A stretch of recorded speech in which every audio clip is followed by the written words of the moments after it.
Chapter 6.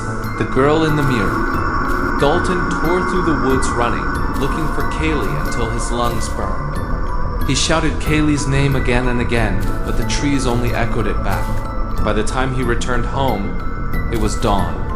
Dawson sat slumped on the couch, eyes hollow. He didn't ask where Dalton had been. He already knew. "She's gone," Dalton said quietly. Dawson nodded once. "No," he whispered, voice shaking. "She's here." That night, the house was silent. Too silent. Dalton lay awake, staring at the ceiling when he heard it. The sound of humming, faint and familiar, coming from Kaley's room. He ran down the hall and threw open the door to Kaley's room. Empty. But her vanity mirror, the one she used to decorate with stickers and paint, was fogged over from the inside. Suddenly, a handprint appeared on the glass. Small and childlike. Then, faintly, letters began to form in the foggy mirror, scrawled as if by invisible fingers. "Help me!" Dalton stumbled backward. "Kaley?" he exclaimed. For a second, he saw her reflection standing behind his own in the mirror, eyes wide, mouth open in terror. Then Kaley was gone. The next morning, Dalton tried to explain it to Dawson, but his brother just stared out the window. "She's not dead," Dawson said quietly. "She's trapped, just like Evelyn." Dalton clenched his fists. "Then we're going to get her back." He drove to the library and spent hours combing through dusty town records. Finally, he found a newspaper clipping from 1956. "Tragedy strikes Cross Toy Shop.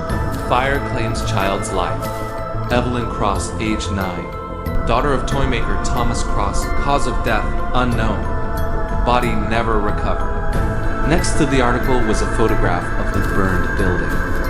In the ashes, almost hidden, was something that made Dalton's blood freeze, a wooden doll, untouched by the fire, smiling through the soot.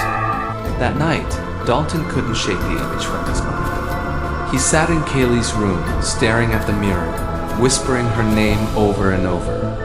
Suddenly, the glass rippled like water disturbed by a stone. Kaley's reflection appeared in the mirror, pale and trembling. "Dalton." Her voice was muffled, distant. He pressed his hand to the mirror. "I'm here, Kaley. Hold on." But then Kaley's expression changed, fear twisting her features. She looked past him, eyes wide. "She's coming," Kaley whispered. "Who?" Dalton asked Evelyn. Kaley whispered again. The glass cracked, a spiderweb spreading across it, and Kaley screamed. Dalton stumbled back as the mirror shattered, completely, shards flying across the floor. When the pieces settled, one fragment caught his eye. In its reflection stood not him, but Evelyn, smiling sweetly, her hollow eyes fixed on him.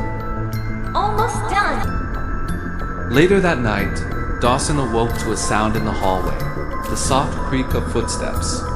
He got up, heart pounding, and saw a small figure standing outside Dalton's door. "Kaley?" he whispered. The girl turned slowly.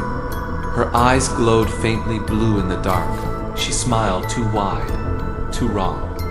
"She's not here anymore," she said in Kaley's voice. Then she vanished. Dalton found Dawson the next morning sitting on the floor, staring at the broken mirror. "She talked to me," Dawson said, his voice hollow. "She said we can trade places.